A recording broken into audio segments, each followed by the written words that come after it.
I'm Jennifer Slickburn, the Game Pioneer. And what happened, I did my blog and everything, and it seemed pretty good, except my son, who does my editing, as I've mentioned before, said, "Hey, Mom, you forgot to introduce yourself." So this is going to be kind of like the front end to the blog, and then he'll transition it into the full thing. So apologies, it's kind of cut up, and then the blog itself is not, professional quality, but I hope you enjoy it anyway. I'm going to introduce Lorna here. This is a vlog on representation in board games. Lorna is a Chinese American, having spent her life here in the U.S. She is my most excellent friend, and one I'm delighted to feature as the first interview for my blog. Lorna has a very, very large collection of games, so she is quite familiar with a lot of Euros and Euro-adjacent games. So, Lorna, you've been in the hobby, like 20, 25 years? Something like that. Sounds about right. Yeah, really, huh? Gosh, it doesn't seem that long that we met each other at the gathering, does it? But your first dog was just a puppy then. I still remember her. Yeah. She was a good dog. Yep, exactly. We still miss her. All right. So my first question to you is representation something that you've always looked at when acquiring a game? Or maybe it came to you as you became more familiar with the hobby, or even as the Black Lives Matter movement became more prominent? I know for myself, early on, I was just happy to have the games, right? And so representation wasn't a thing. But as the hobby has grown, and especially after the George Floyd murder, I really became very aware of representation and the lack thereof. How about yourself, Lorna? I would have to agree. I would say that when we first started in the hobby, it was just so exciting to have interesting games to play for a change. Right. Yeah, exactly. But I also think perhaps maybe the games were a little bit more, in some ways, sometimes they were a little bit more abstracted. And so you didn't necessarily have, kind of specific themes and things outside of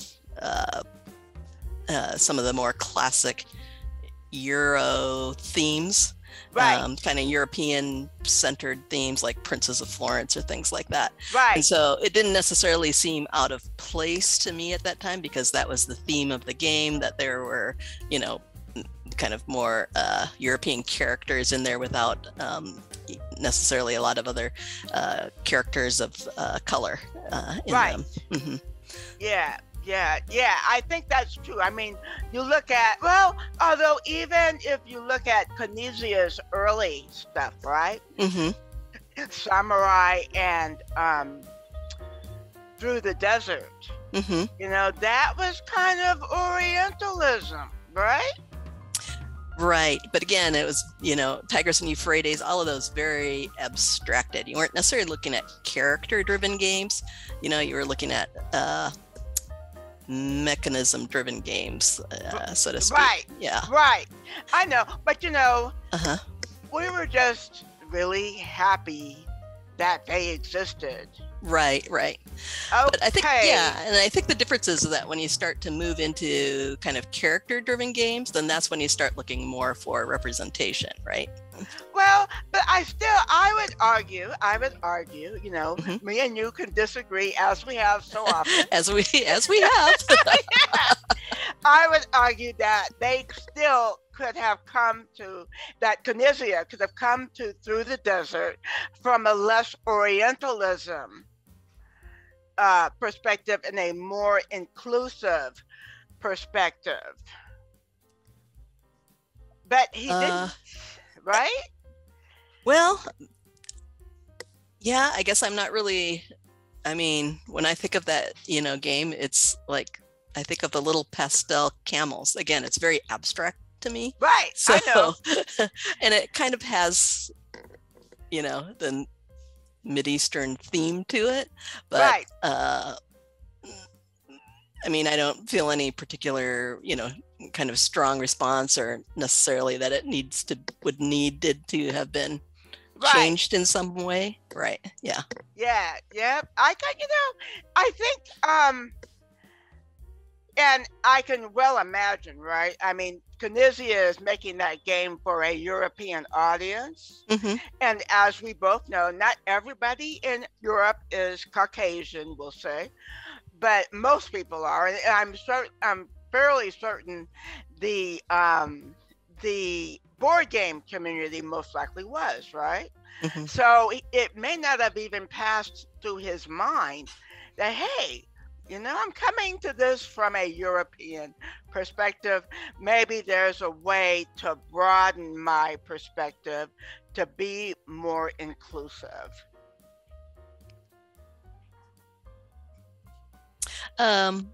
Sure.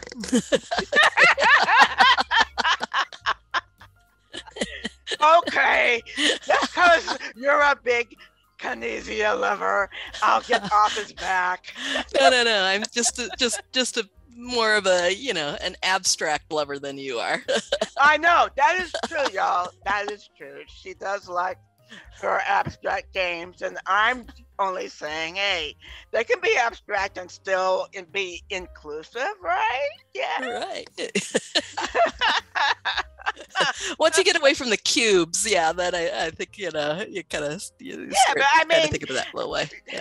You know, it's kind of funny because, as we both know, Euros are basically a bunch of mechanics with this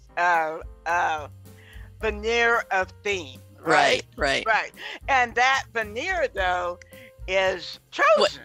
Right. And that's the part that, you know, you would say needs to be more inclusive. Right. Mm-hmm. Exactly. Mm-hmm. Exactly. So, you know, today, of course, I think, I don't know. I mean, if he releases Samurai today, mm-hmm. right, then does it get the same response? Who knows, right? Well, I don't know. I mean, what, were they re-released it a couple years ago, right? Did they? Yeah. Mm-hmm. Well, I mean, it might be more than a couple years now. It's, you know, it kind of blends together for some of us. But I know they did. There was an updated version that was released sometime. Right. But Lorna, you're still a young woman. What do you mean? But, you know, old in the hobby. Okay, right. Yeah, okay, yeah. All right. So, how do you feel about Orientalism in games? For people who don't know, Orientalism is describing Asian and Middle East cultures from solely a European point of view. For example, Five Tribes is frequently described as a game that uses Orientalism. Marco Polo, while including the Chinese cities, never talks about the actual Chinese people. So, do you think that's an issue, or is it an issue for you, or are you comfortable? So I think, again, looking at the, you know, thematic veneer of those games, and they are, you know, definitely kind of more Euro-centered viewpoints. And so having to make those games, you know, from a different viewpoint, they would be different games, right? Do you think so, though? Yeah. I think you could create a similar type game from that. I mean, really what we're looking at is like a trading theme, right? That's what the whole East-West, Right. Right. caravan and things like that. So yeah, it might be interesting to see a game from the starting from the other side and then going to your Right. Yeah. Right. Exactly. Right. Right. I mean, or even if the rules acknowledge it, right? Uh-huh. To say, well, hey, this is a game about Europeans going to China. Right. You see what I mean? Then at least you go, oh, okay, they were thinking about it. Right. Which is Right. important to me, at least, Uh-huh. that we, do Yeah. have publishers that think about it. Right. And I think, I mean, for me, I mean, I find games interesting that do have some kind of historical context. And so kind of including that information is important. Okay. Yeah. Even if I exactly. don't always read it when the first time I rip the game open and punch it, I do come back to it. It ain't no sleeves, girl. That's right.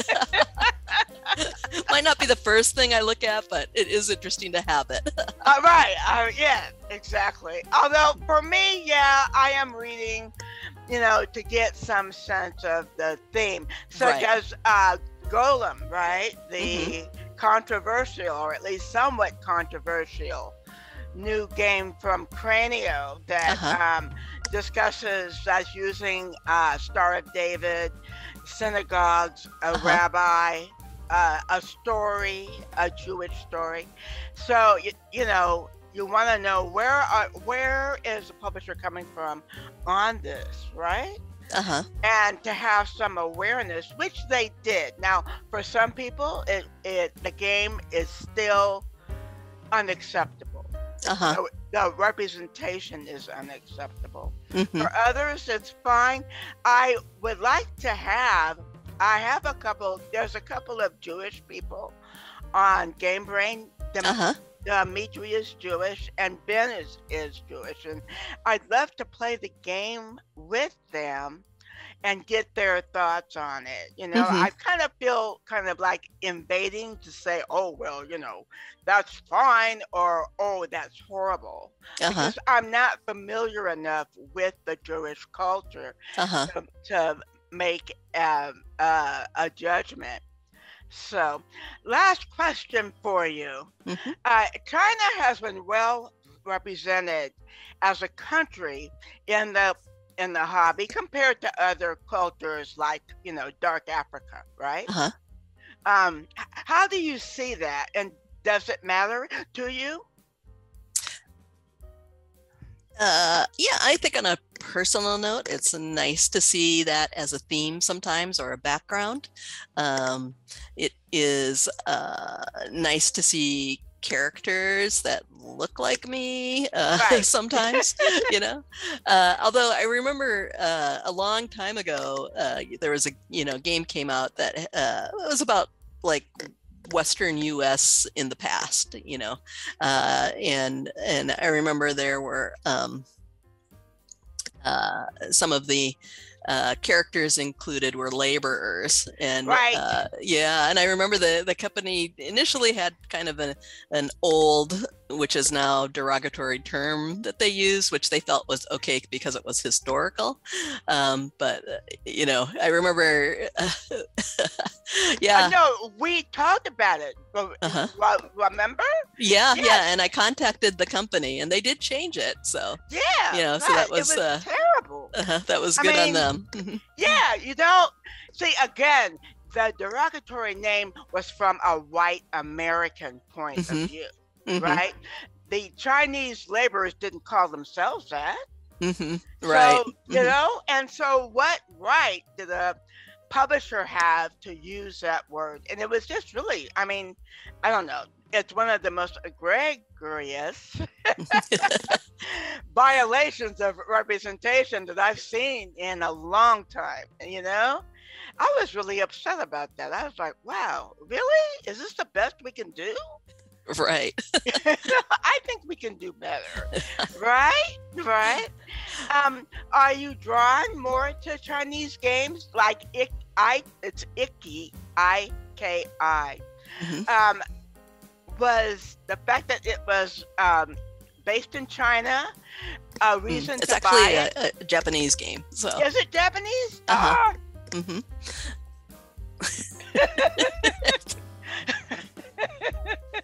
Oops. Well, Yeah, or even Asian, right? right. Yeah. I mean, So we can go there, right? yeah. So I do think they're interesting. Again, part of it is learning about those different histories and hopefully some of the cultures. Now, that game in particular was designed by had a Japanese designer, and so I think that they were the original game. Was definitely based on kind of his Japanese historical viewpoint. Mm-hmm. Right, exactly. Yeah, now so that the choice of maybe getting it, is it Iki? I'm not sure. I know, right? Because it's always it never feels good to mispronounce an international word, right? Mm-hmm. So we're going to assume it's Iki. Do you look for those kind of games, Southeast Asian games, whether they be from the Taiwan design group or the Korean design groups? Or is it just, another game that you're going to evaluate for yourself?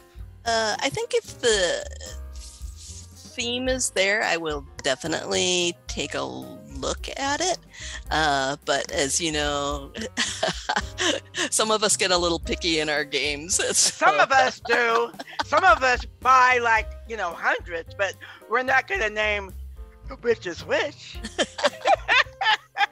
Well, these days some of us are a little pickier in our games, but I think definitely that the themes may draw me in. It might not be something that I would keep necessarily, but I would usually like to evaluate a game if it has a strong thematic background like that. Yeah, but I would also be attracted to other areas of the country with those kinds of kind of historical backgrounds. Yeah, I can definitely see that. Alrighty, well, our time is about up. I really want to keep these to somewhere around 15 minutes, folks. As my discussion videos are. So thank you so much, Lorna. Thank you for having me. Well, I could have you every day, girlfriend. Yes, we have lots of good discussions every day. Yeah, I know. We do, folks. We really do. So I hope everyone has a great weekend and week. Thank you for watching.